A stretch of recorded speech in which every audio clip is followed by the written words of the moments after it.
Morning all of you. Good morning ma'am. आज हम अपने क्लास में अपने सब्जेक्ट की बात करते हैं मूल्यों का वर्गीकरण। ठीक है, मूल्यों के वर्गीकरण में देखेंगे क्लासिफिकेशन ऑफ वैल्यू में कि जो प्राचीन दृष्टिकोण थे, प्राचीन दृष्टिकोण में मूल्य को क्या बताया है। वास्तविक में मूल्य जो आपकी इच्छाएं हैं, आपकी पसंद है, आपका काम है, आपका जो परिश्रम है, वो वैल्यू। आप जीवन में क्या अच्छा करते हैं, क्या बुरा करते हैं, क्या आपकी योग्यता है, क्या आपकी मानसिकता है, ये सारी चीजें आपके वैल्यू के अंतर्गत आ जाती हैं। तो हम देख रहे हैं मूल्यों का वर्गीकरण यानी कि क्लासिफिकेशन ऑफ वैल्यू। तो इसमें हमें देखना है प्राचीन दृष्टिकोण कि प्राचीन दृष्टिकोण में मूल्य क्या है, वैल्यू क्या है। प्राचीन दृष्टिकोण में पुरुषार्थ की बात आती है कि पुरुषार्थ के 4 प्रकार बताए गए हैं। पुरुषार्थ के 4 प्रकार में इन्होंने ये बोला है कि पुरुषार्थ के 4 प्रकार तो है, लेकिन पुरुषार्थ का अर्थ क्या है। तो पुरुषार्थ का अर्थ है कि जीवन जीने का उद्देश्य। हम जीवन जी तो रहे हैं, जीवन तो हर कोई जी लेता है, पशु भी एक जीवन जी लेता है, लेकिन जीवन जीने के अलग अलग तरीके होते हैं, अलग अलग स्टाइल होती है कि हमको हमारा जीवन किस तरीके से जीना है।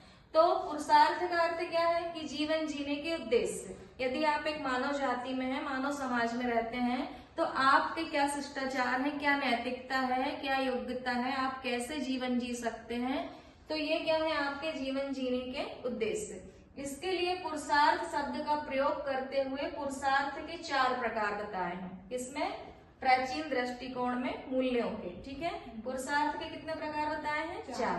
पहला मोक्ष, दूसरा है अर्थ, तीसरा धर्म और चौथा कार्य। तो इसको क्या बताया है कि मोक्ष का क्या मतलब है कि जीवन और मृत्यु से मुक्ति मिल जाना चाहिए, क्योंकि जब जीवन होगा ही नहीं तो मृत्यु को तो सवाल ही नहीं पैदा होता। तो यदि हम जी रहे हैं और हमारा जीवन है और हम एक समय के बाद हमारी मृत्यु हो जाती है, तो फिर दोबारा जन्म नहीं होना चाहिए, मतलब हमको मोक्ष की प्राप्ति हो जाना चाहिए। इसके बाद अर्थ। अर्थ का क्या अर्थ है? अर्थ शब्द का ये मीनिंग्स है कि अर्थ मतलब आप शब्द के भाव समझ लो। आपसे कोई किसी भी प्रकार की बातें करता है, कुछ भी बताता है आपको, तो आपको शब्द का अर्थ समझ लेना चाहिए। अब शब्द के भाव तो समझना ही है, साथ में यहाँ पे आपके जो आर्थिक जीवन शैली है वो कैसी है, आप अपने जीवन को किस तरीके से जीना चाहते हो, तो उसके लिए धन कमाना पड़ेगा ना आपको, और धन कमाने के लिए आपको क्या करना पड़ेगा? मेहनत करनी पड़ेगी। तो अर्थ का मतलब क्या है कि शब्द के भाव तो है कि आप शब्द के भाव को समझो कि कैसे कैसे व्यक्ति आपसे व्यवहार करते हैं, आप उनको समझ पाते हो कि नहीं। और फिर आता है आपका धर्म। धर्म में धारण करना, समर्थन करना, पालन करना, नैतिक अनैतिक चीजों को समझना कि आप किस धर्म को मानते हो, किस धर्म से संबंधित हो, और उस धर्म की जो भी शिष्टाचार है, जो भी नैतिक अनैतिकता है, उनका पालन करना, उनके नियमों का पालन करना, और उनमें जो भी संस्कृति उस धर्म के अंतर्गत है उन सब का पालन करना। तो वो किसके अंतर्गत आता है? धर्म के अंतर्गत। अब कार्य में तो आप जो भी कार्य कर रहे हो आपको एक लक्ष्य होना चाहिए, एक दृढ़ निश्चय होना चाहिए कि आप जो भी काम कर रहे हो आप में सफल होने के लिए आपका दृढ़ निश्चय है, तो ही आपकी उद्देश्य की प्राप्ति होगी। उसके बाद भारतीय मूल्य बताए गए हैं। तो भारतीय मूल्य को 2 तरह से बांटा गया है, 2 प्रकार बताए गए हैं भारतीय मूल्य के। देखो, तो भारतीय मूल्य में 2 प्रकार कैसे हैं कि पहला तो बताया उन्होंने क्या? आध्यात्मिक मूल्य, और दूसरा लौकिक मूल्य।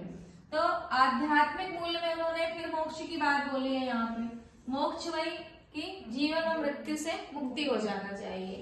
उसके बाद लौकिक मूल्य आ गए।